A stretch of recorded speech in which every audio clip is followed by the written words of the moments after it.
On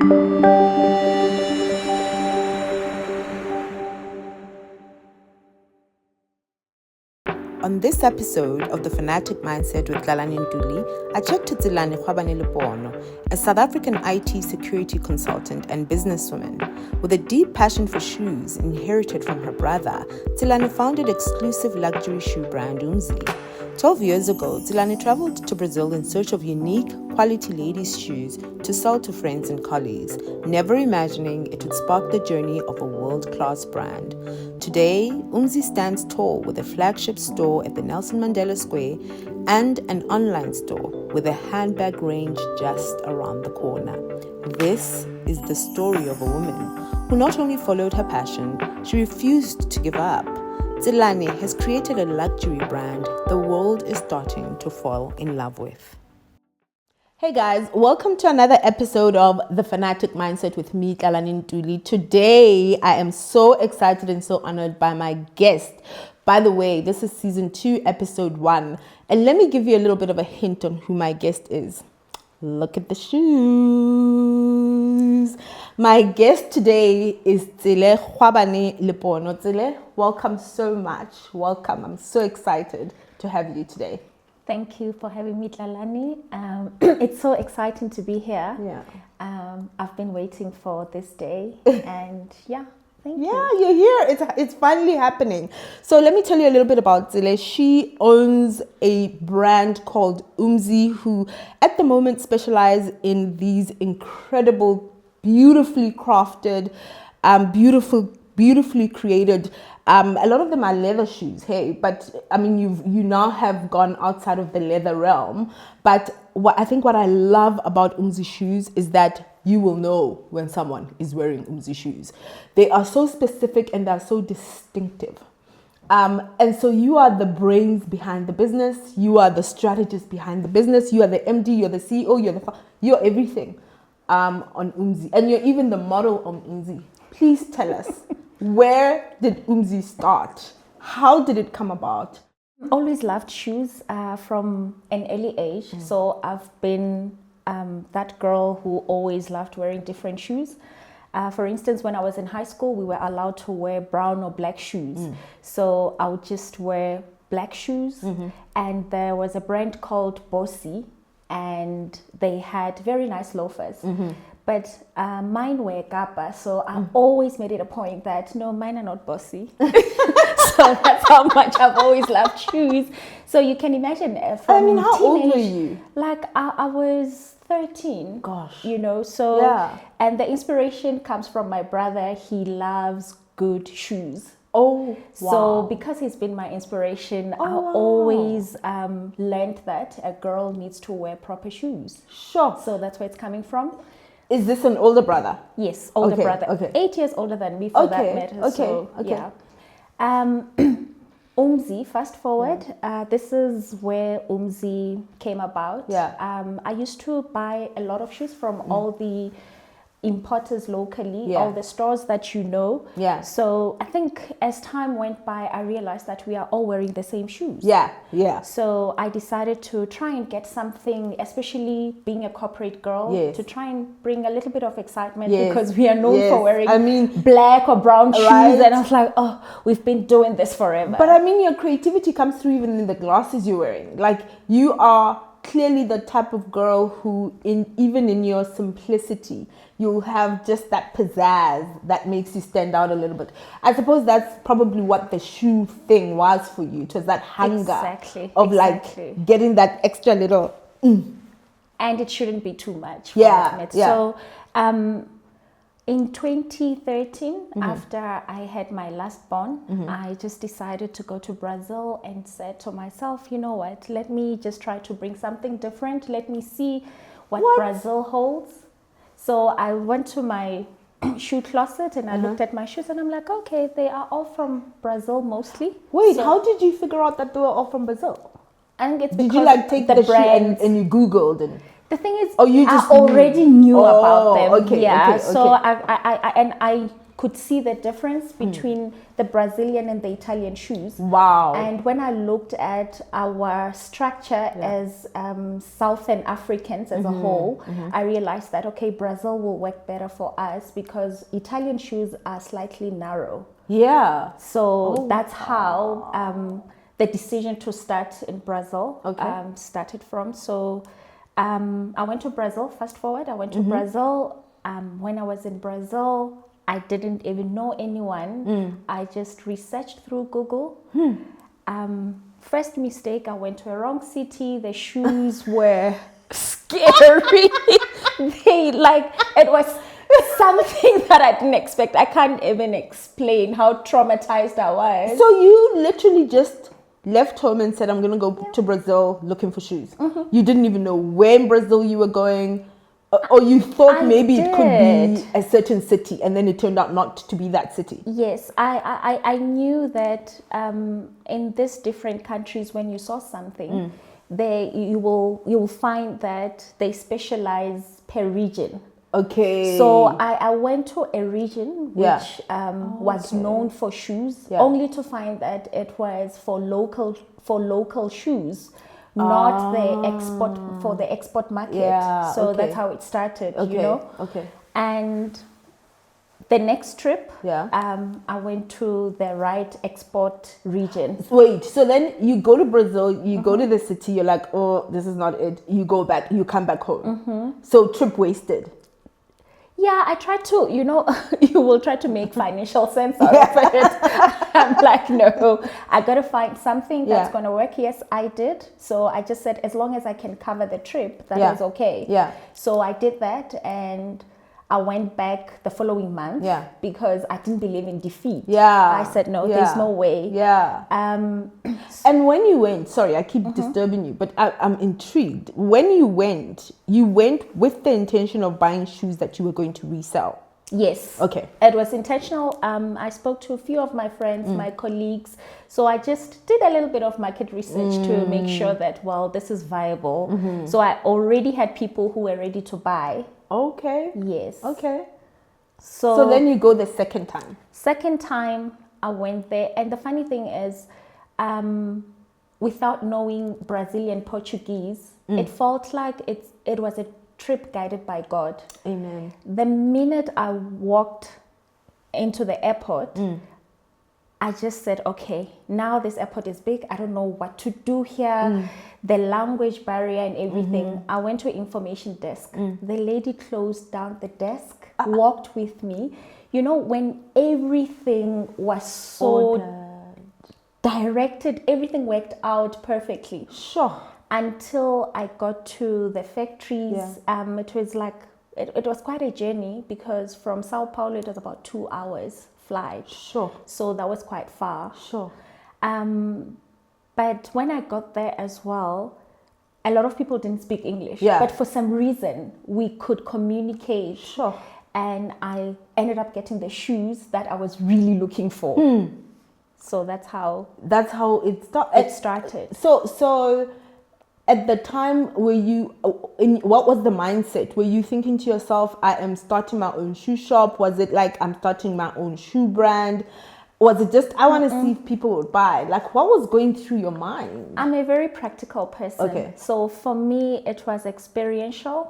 But I knew that definitely there are people out there who are like me, who are looking for different shoes, I suppose. So I just said, God will direct it. You know, I didn't have any bigger plans, but I knew that I really want to source shoes and see where it's going to go. It's only while I was doing it, I think about the fourth time or so, I started seeing it as a brand. I could see the possibilities. That's when the plans started. But so you go the first time or the second time you finally get the shoes, and are you able to sell them immediately? Is it like you have to convince people to come look at the shoes? What was that like, landing now with, I don't know how many you would have gotten? It was about 70 pairs of shoes. Oh wow. Yeah, in my suitcases. You know. So how did you get through customs? you know, I just told myself that I'll learn. I just went straight to customs and said, I've got these shoes. I declared the shoes. Okay. Yes. So Okay. it wasn't even a difficult process at all. So I didn't even have to convince people. I just spoke to a few people. They came, they started buying shoes. And the nice thing is, at the time, the economy was so great. So people could buy 5 pairs per person. So it was easy to move that stock. Sure. So I used to go to Brazil almost every month. Yo. Yeah. So that happened for about 6 months. Sure. Yeah. And so how were you informing, how were people knowing when you were back with the shoes? Because at this time you were still a full-time employee. Even now. I so wish the story could be different. Unfortunately, I still am. Yeah. I would send them WhatsApp messages and send them pictures from my kitchen. You know, like look at everywhere in the house where I could find aesthetics that could work. Yeah. So that's all that I did. Yeah.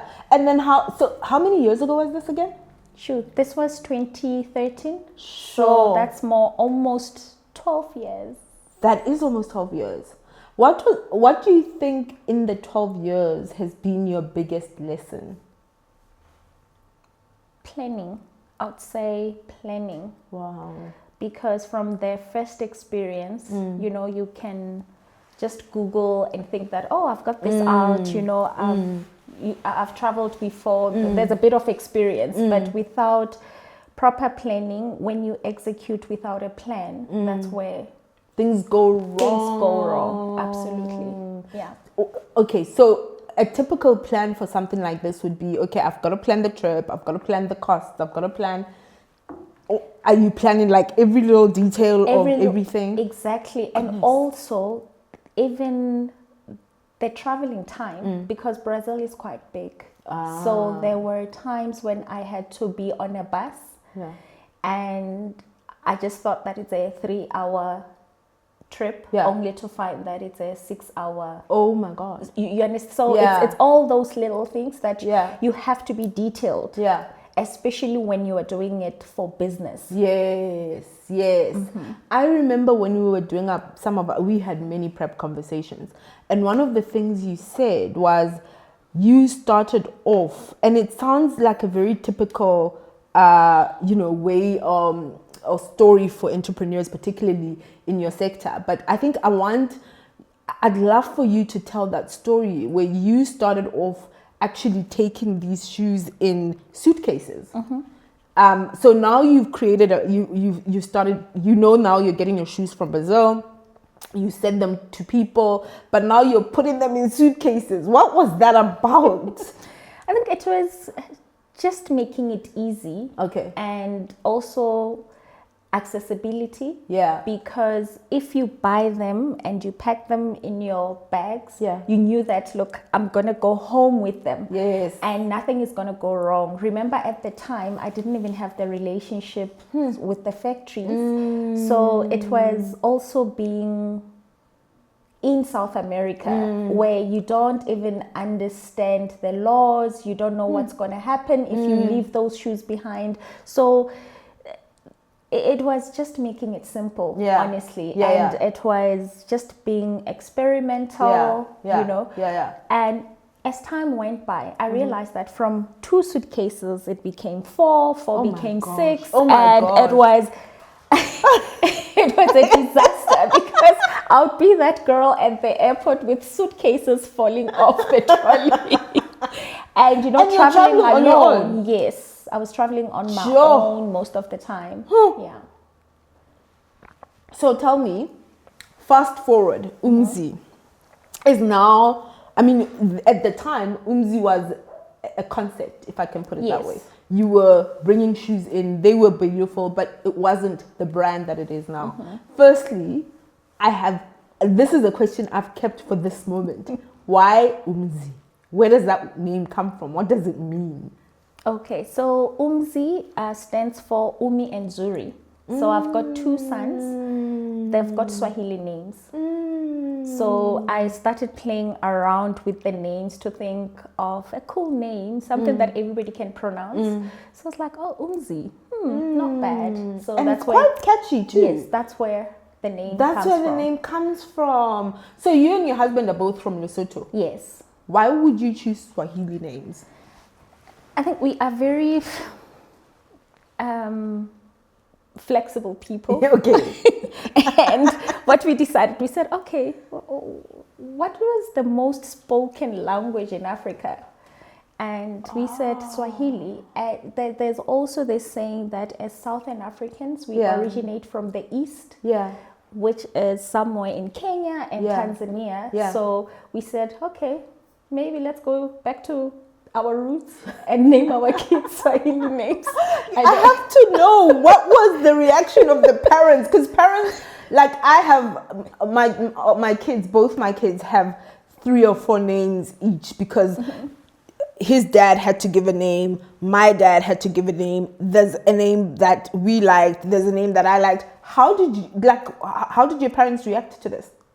I think they just knew that's just who you guys were. Exactly. Yeah. So that's where they just let it be, and they still gave them the names. But these Swahili names are their official names.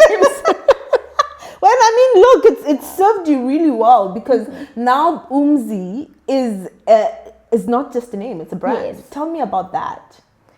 So the fact that I gave it my son's name, it's something that's close to my heart, and it's something that I said I want to build a legacy. So that's where the brand came from.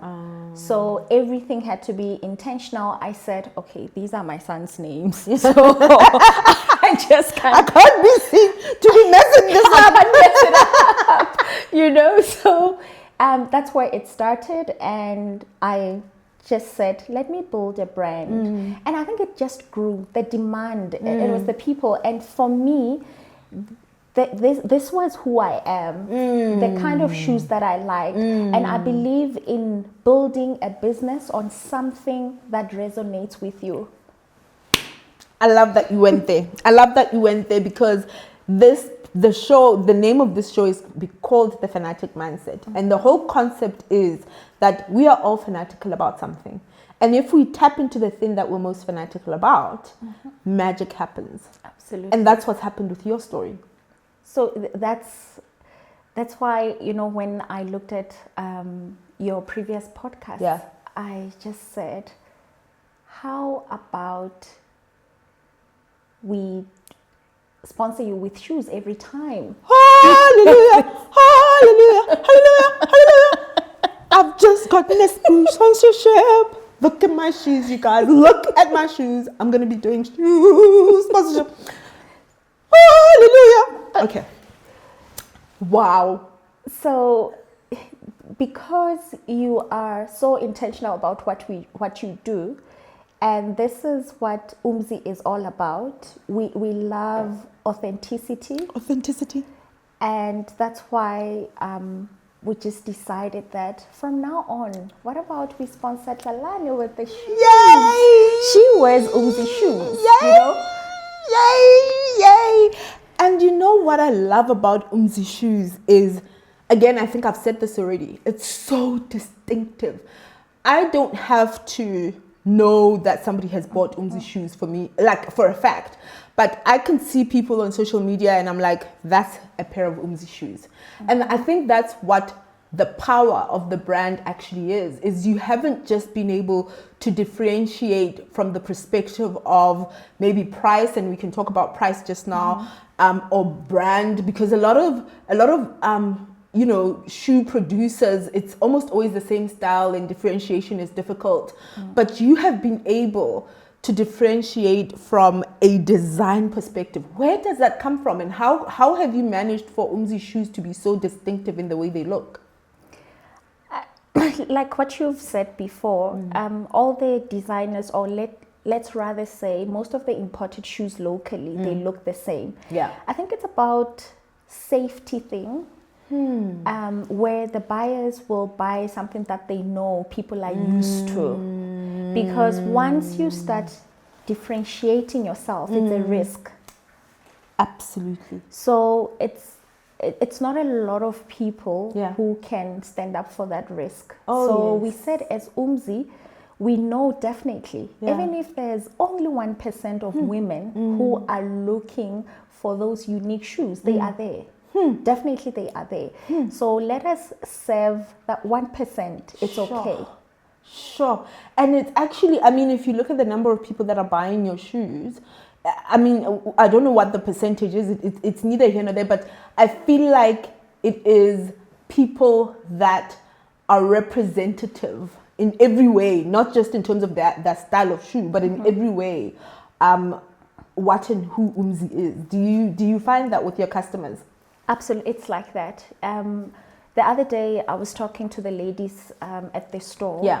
and they said to me, "But you are an Umzee client." Yeah. So Yes, because you wear Umzee shoes all the time. and for me, it was about serving those corporate Yeah. girls, serving business women, Yeah. serving mothers and daughters. Yeah. Because what we've also learned, Love that. Mothers and daughters. exactly what we've learned from the comments on our posts, Yeah.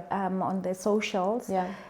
most ladies will say that, these shoes, the way that I love my shoes, I've got about 6 pairs from you, Yeah. and I'm keeping them for my daughter. I think that's where the concept came from, Goosebumps. and I was like, this is what our parents also wanted with their sense of fashion there, because there was quality. That's why they thought, let me keep these clothes for my kids, for my daughters, Sure. So when I saw such comments, and also seeing mothers coming with their daughters at the store, especially for the matric dance, I realized that they want to introduce this quality shoes from an early age, which is something that I can also resonate with, because that's what happened to me. Yeah. So I said, okay, let us also look into that as well. Okay. Okay. So even the other clients that we have, we've seen that some executives, and there was one who made a joke and said, whenever I go to the boardroom and I'm in a male-dominated environment, I will sit back a bit and admire my shoes and say, I don't care how chaotic this place is, but there's one thing, I've got my power, and it's in my shoes. I mean, for me, that speaks to how something like shoes can be a motivator, it can be an inspiration, it can be part of the person's identity. And yet, I think sometimes when we think about shoes, it's just shoes. But there's so much more that people get out of it. Now, I want us to talk about the ones that we've got on. Because I want to go back to the point around how distinctive it is.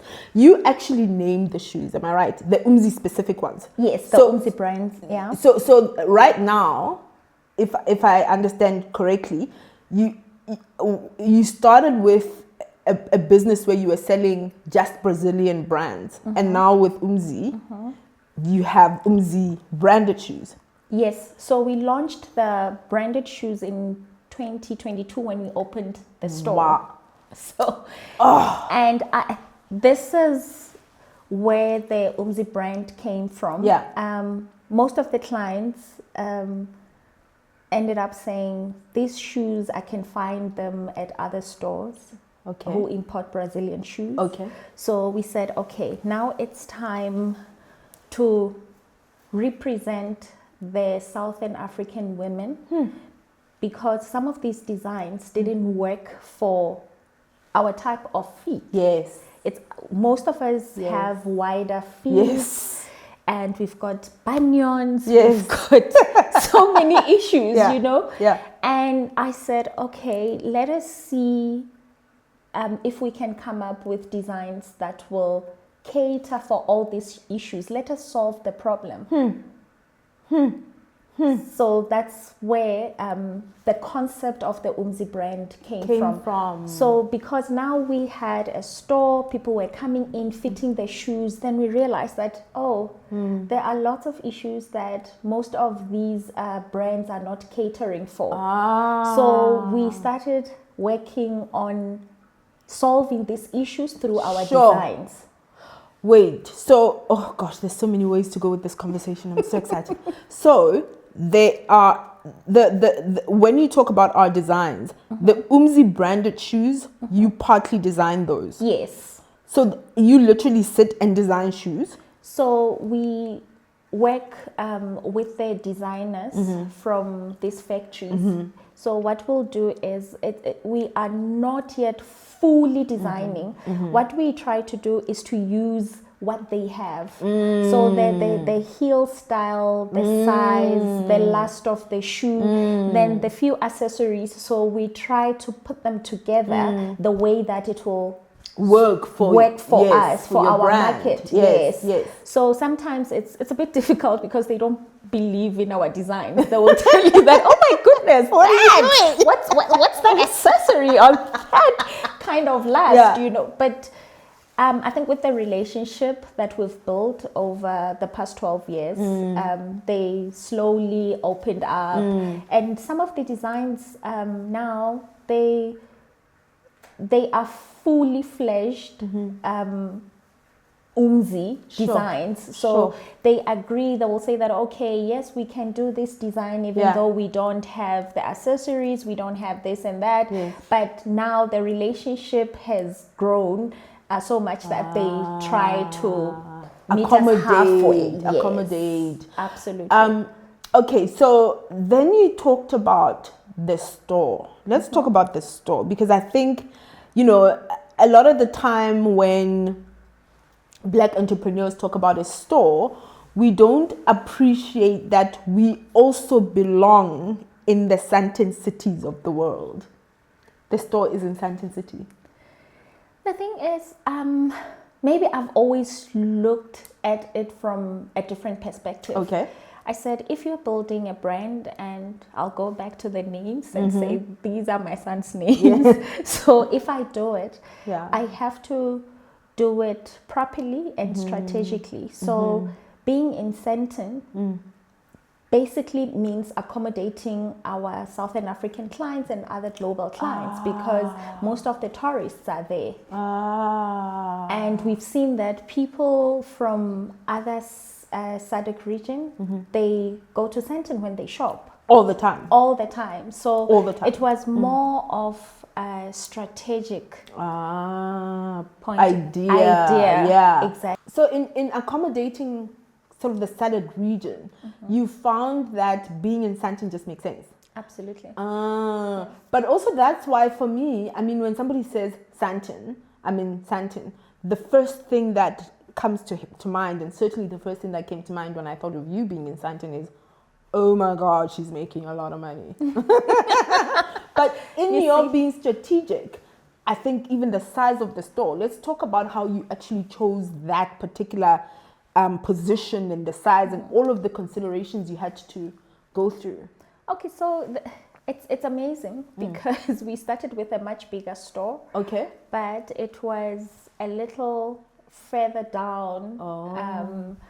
Further down the Nelson Mandela part of the... Exactly. Okay. So the foot traffic was an issue. Okay.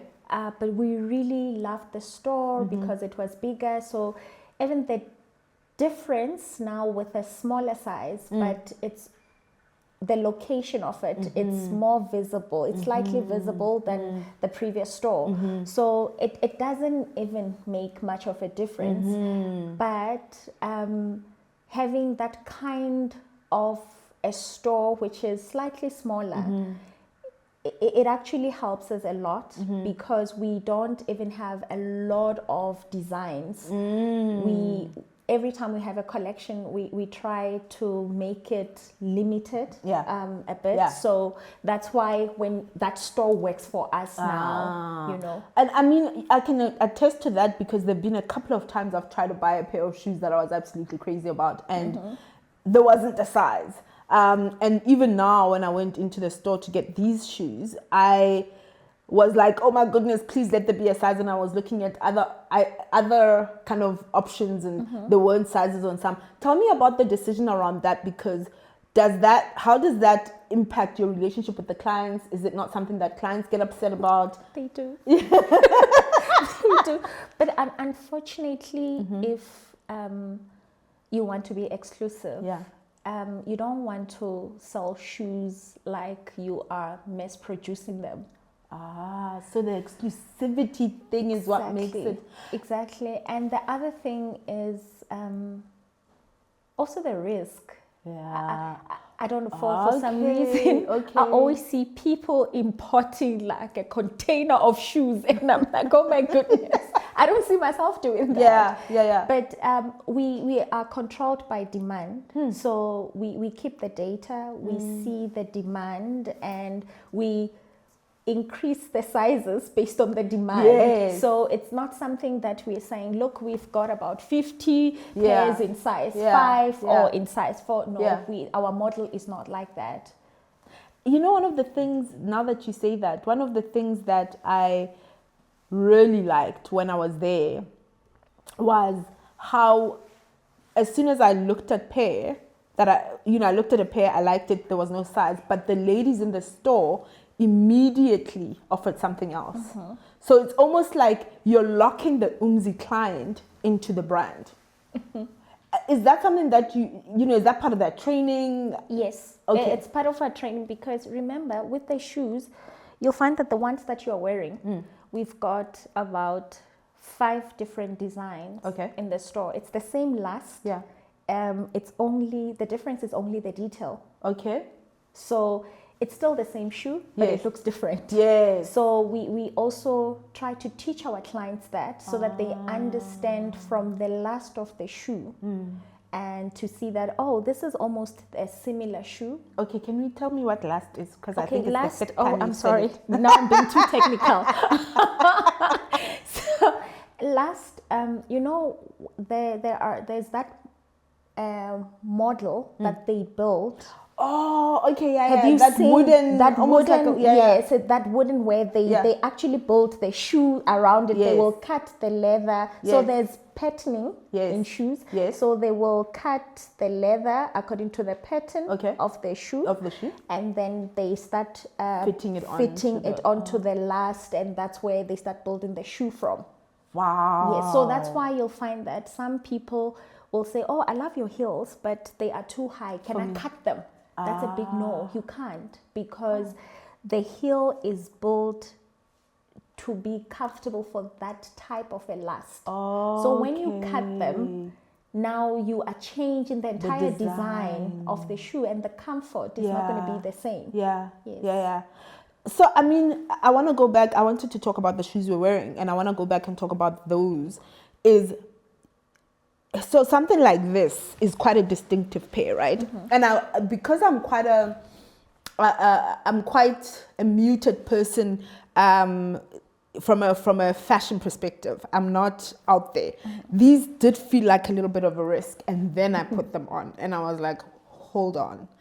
What would have informed you going for something so distinctive and so almost out there, but also just serves somebody who isn't like a huge fashionista? Like, what was that thought process? Every woman always wants to look beautiful. It's a fact, you know. So even if you are fashion muted, you still want to be Tselane. You still want to be distinctive, and you still want to tell a story. And I always say that we tell stories through, other people will say through their shoes. Sure. Others will be through their clothes, through each and everything, your hair, anything. So with the shoes being distinctive, it's the way that somebody can tell their story without even having to say anything. Wow, Tselane. That's incredible. So you are actually, do you understand that in just saying that, you are part of the story of every client that comes and buys Umzee shoes? I didn't look at it that way, But it's we tell stories differently. Yeah. You know, I always say when it comes to shoes, it's your power. Yeah. Your shoes are your power. You don't even have to say anything, but by just walking in to a room with the proper shoes, you being comfortable, the way that you will walk, the way that you'll conduct yourself, it comes from the shoes. It's your posture. And I think one of the other things that I love when I was in the store is you actually also cater for flat shoes and high shoes, and you know there are people who actually just can't wear heels. And for me, I've got sisters who, and cousins or friends who can't wear heels, and they always feel like there's limited choice for them in terms of the kind of shoes that they can wear. That's the thing. Maybe being in IT in a male-dominated environment, I learned, especially when I started my career, I used to walk a lot around the building, and I realized that with the heels, sometimes it's impractical. So I started looking at the options of having nice, elegant flats that you can still, you know, look formal, go to the office and be like everybody else who's wearing heels. And I think with Umzee, it was, we've always been looking at changing the narrative that dressing up means heels. With flats, you can still do it. We have clients who are executives who wear flats and they feel comfortable in their flats. They are able to wear those flats with everything. So even how women start changing, like from your mid-30s, you start becoming more practical, right? You want a shoe that you can take the kids to a birthday party and still be comfortable and don't be misplaced. Can you imagine taking a 5-year-old to a birthday party in your heels? Let's be honest. And when people always say that, I don't wear heels. I mean, I don't wear flats. Yes. And I say, let us be realistic. You cannot wear heels at home. No. You can't take your kids to a soccer match wearing heels. And you can't always wear sneakers all the time. You still want to be feminine. You still want to feel good, look good. You are a lady. Sure. So that's where the flats come in. Okay. That's amazing. So I know there'll be a lot of people sitting asking themselves, it sounds like, I mean, if she was flying in and out of Brazil, it sounds like she was already quite well off. I'm sitting here. I love shoes. I would love to do what she does. Talk about that part. You know, it's not even about that, but for me, it was something deeper. In 2012, I decided to leave my permanent job and be a consultant. So being a consultant is, you know, we all know it's risky. Very risky. Either your contract can be terminated anytime. But I said to myself, I want to push myself to follow this passion so much that if I don't have the stability which is brought by being permanent, if I'm a consultant, I will work on the brand, I'll push it. So I just decided to be a consultant so that I can raise the funds without even changing any financial status of my family. So this was something like, I can work extra hours with the extra money, then I can start this. Okay. So it's all about that. It's being realistic. And because most of the time when we want to open up businesses, we become fictitious. We think that, money will come. I will get this money, or my husband is supposed to give me this money. But it's not about that. It's all about being realistic.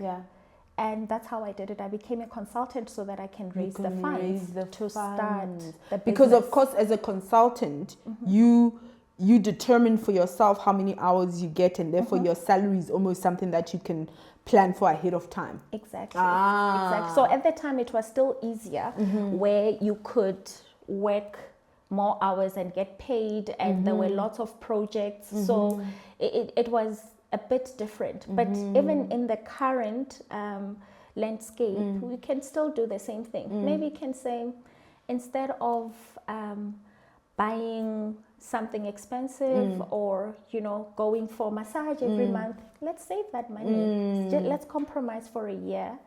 And after 12 months, you can start something. Wow. It's all about starting with what you have. Please say that again. And I say that again because 11th episode, and we were doing a 10th episode. The last episode was the 10th episode, and we were doing a review of, what it's been like. And one of the things I said was, start. That's the most important with thing. what you have, start. I don't have a big building, I don't have a big budget, but start. And that's what you did, right? Exactly. It's you starting started. with what I like, Sure. starting with those few pairs in a suitcase. Yeah. That's all that it means. Yeah. It doesn't have to be something glamorous. You open up a store, you take a loan, you're doing all that. I believe in a business that grows. You measure the consistency, you build up the data, and with the correct data, you can grow. You understand? So people always think that you have to start somewhere else bigger, or you need a lot of money to start, but it's just a matter of starting. And also the importance of consistency, right? Yeah. Because Absolutely. I think that the other thing that people don't get is how important consistency is.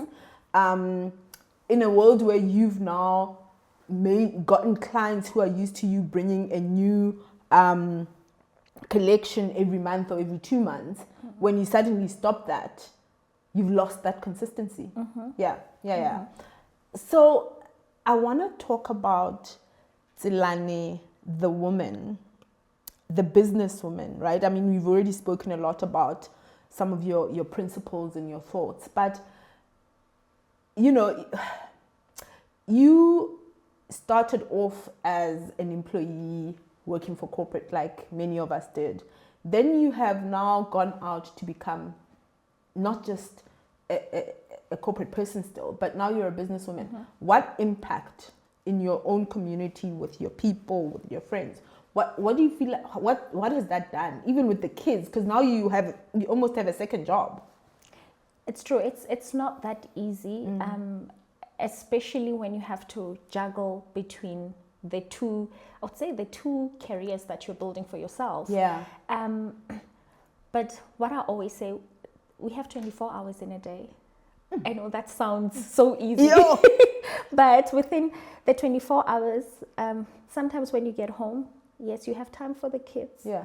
You have your own responsibilities and obligations, but there's a time we always make time to scroll on our phones.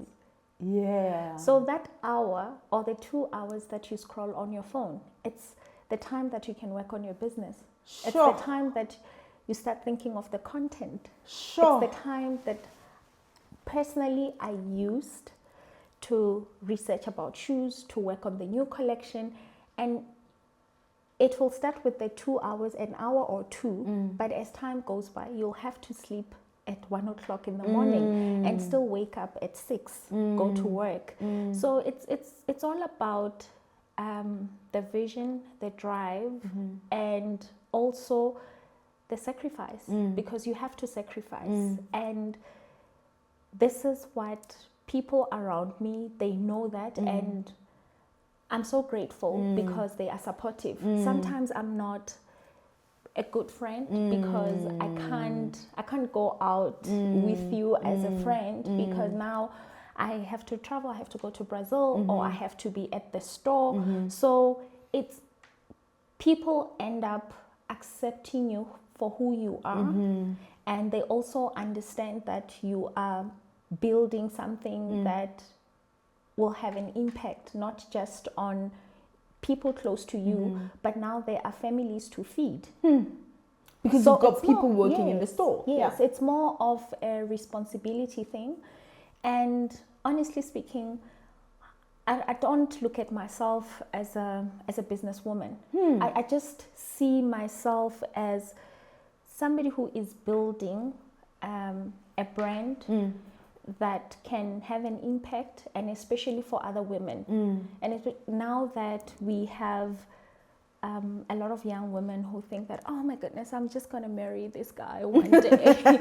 And, marry rich. Marry rich. And it's something that I say, maybe through small brands like Umzee, they can change other women's perspective and mindset, and they can see that it's possible, it can be done. Absolutely. And I mean, again, going back to the partnership, which I'm so excited about, is exactly what the Fanatic mindset is about. It's what, we are all capable of so much more than we think we are, but we've got to allow ourselves the latitude to think of ourselves in that manner. And you do that. Is that something that you have to do logically, like consciously every day? Or it's just part of your I think it DNA?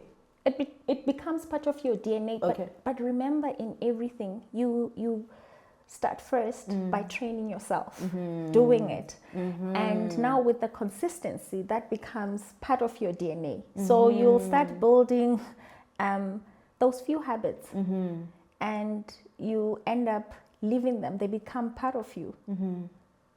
So it's not easy. Like even now, it's a bit difficult when I don't have my phone close to me. You're like palpitation. I have to check it. Say, okay, the camera. Let me check the cameras at the store. Is everything fine? Let me check the sales. Is there any movement? Sure. And let me check what people are saying about the brand on social media. So it becomes part of your DNA. Sure. That's part of your DNA. I'm so grateful you said that, because in my conversation with Lindelo in the last episode, we were talking about my obsession with the numbers, the podcast numbers. And she said, I feel like even as they come in, as the numbers come in, you're like, yes, we've just won 1 subscriber. And that's exactly what it is. And I must be honest, I was starting to worry a little bit about myself. Like, is this thing taking over? But it's what you're saying is no, that's actually, it becomes part of your DNA. Absolutely, because that's what it is. And, before, I didn't even know how to create content or anything. I just took pictures, posted them, and that's okay. But the obsession that you end up having when you are building a brand or any business, even if somebody likes it, guys, I used to celebrate. I used to say 1 like. Oh my goodness, at least somebody's recognizing this. I love it. Absolutely. And it's something, up until today, I always say it's about the interaction. Yeah. If people are recognizing the brand, it's okay. And you've used social media a lot, actually. I mean, you started in a time where social media was already there, but how have you kind of allowed it to help you springboard? I think without social media, we wouldn't have been known. Wow. Especially in Botswana, in Lesotho as well, and Namibia. So with social media being our only marketing platform, we had to grow. I had to get people who are specialists, because I'm not good at, and I think this is one of the important aspects in business. You have to accept and say, I'm not good at this. I need to get people who are trained, who are professionals, who can do it better. So you can't be controlling everything in the value chain. No, you can't. Yes, you can. You can do certain things up to a certain point. When the brand starts growing, then you just have to accept that I need help. Wow.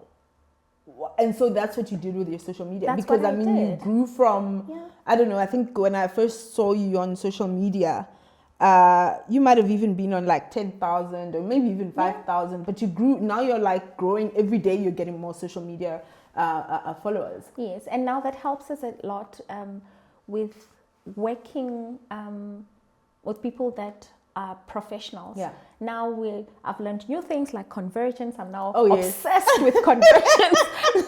It's all about the numbers, because I'm a numbers person. I love numbers, and so every time now it's the conversions. Well, what is it that we're doing with this? Let's change our content. Let's do this. So it has helped quite a lot. Yeah. So let's talk about the Umzee of the future. What is your vision? Like every time you sit and think about 5 years from now, do you do that? Do you think about what it's going to look like? Sometimes even 6 months. That's how bad it is. So even in 6 months, even a year. So when I look at it, maybe more stores are coming. Yes. But I think the bigger one, it's the factory. Manufacturing locally has always been a dream for the past 10 years. Wow. So I think that is something bigger. Oh, wow. And the brand, where do you see the brand going? Maybe in Africa, expanding more into the continent. Yeah, beyond shoes even. Do you see it going beyond shoes beyond at some shoes, point? absolutely. There is something exciting coming before the end of the year. So, hint, handbags. Ooh! Yeah. I and the love good that. thing is they'll be manufactured locally. So that is something that I'm excited about. Can I ask you a question? Do you consider yourself a unicorn? Not really. Could you accept the idea that you're a unicorn? And I'll tell you why. Because there's in engaging with you, I have always been. There isn't a conversation where I walk away not thinking, yes, that woman is a businesswoman. But also, yet you are doing this IT consulting thing, enough for it to still give you a life. Do you know what I mean? That's the weird part that I don't know. I don't see myself as a businesswoman. I don't know why. You can see that. It's so, I don't know. It's so difficult to see it that way. I think for me, I always see it as being practical, being experiential, and using the data, seeing how people are reacting and if it's working or not, and that's it. So for me, I always see it as something that I'm passionate about. So maybe I need to get out of the idea of seeing it as side hustle. And something that I'm passionate about, and the fact that I'm not doing it full time. Maybe that's why I still see myself as just a normal woman who is trying to juggle between the two things, the career and this. I'm not going to call it side hustle anymore. This business, good, I'm glad you call it a side hustle. But just trying to build something big that we can all benefit from. Yeah. Your story is incredibly inspirational. By the way, I don't know if I mentioned this, but you and I are from Lesotho, both of us. And, I think a lot of the time people don't appreciate the struggles of being from a small country coming into South Africa and trying to, stand out or build your own thing. But you've managed to do that. So you're an inspiration, not just to me, but to the many, many people that are going to watch this episode, to the many people who have watched you rise, to the many people who will continue to support you. Your humility is just unrivaled, which is, I think, also why people resonate to the brand. It is not an arrogant brand. It is a beautiful, classy, elegant brand, but it is not an arrogant brand, which for me, I think speaks to you more than it does anything else. So keep going. You have inspired us. You will inspire so many other people. We are going to have a conversation about you with my next guest, because we're going to use you as a little bit of a case study on the how to do the Tselane Lepono thing. Because so I was asking you, do you consider yourself a unicorn? I do, actually. I consider you a unicorn. So thank you for being on this platform. Thank you for validating me. Thank you for validating my platform. Thank you for sharing. But most importantly, thank you for the shoes. You're welcome. Thank you for having me. You're so welcome. Thank you. I think I always get excited to share the authentic story of Umzee. It's something that anybody can do. And also, when you have people who believe in you, that's what keeps you going. And I always look at it through my clients, through people who have been supporting the brand, the idea, as much as it sounded weird, where I had to sometimes leave work around about 5 o'clock, fly to Brazil, come back Monday morning, take a shower at the arrival lounge, and go to the office, you know. So it's in one weekend. In one weekend, and I'll be there at work as if I'm from home. I've been here like everybody else. That's crazy. That is so crazy. That's the thing, and it's only through support. I had supportive bosses. I was fortunate to be around people who really supported me, who believed in me. Because even at work, they'll say that, oh, okay. I'll say, no, I'll be in at 9 because I'll be coming from Brazil. Like, okay, do your thing.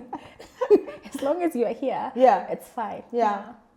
And I have to ask this, I know we're about to close, but the naysayers, because I'm sure they are, one of the things that comes with that is their naysayers, whether they're friends, whether they're people on the side, whether there's, you know, there are always going to be people that try and break you down. That is the reality of life. How have you been able to deal with that? I think for me, I'm a very positive person. So really I will are. change it. I will change. Somebody will say that, oh, about the shoes, but they got damaged and whatever. But I say that if I manage to either refund you or replace the shoes, that's okay with me. I've done the right thing. Whether somebody else is going to turn it into negativity, for me, I have done my part. And that's all that I focus on, that I solve the problem. So I don't dwell on that negativity because you're not going to move. And the people that are negative about Tselane, not even about Umzee, you just keep moving. You just keep it moving. Don't focus on them. I love that. Okay, guys, so that was my conversation with Tselane Lepono, owner of Umzee. You can find them on www.umzee.co.za. Thank you for watching. Remember, subscribe, like, and share.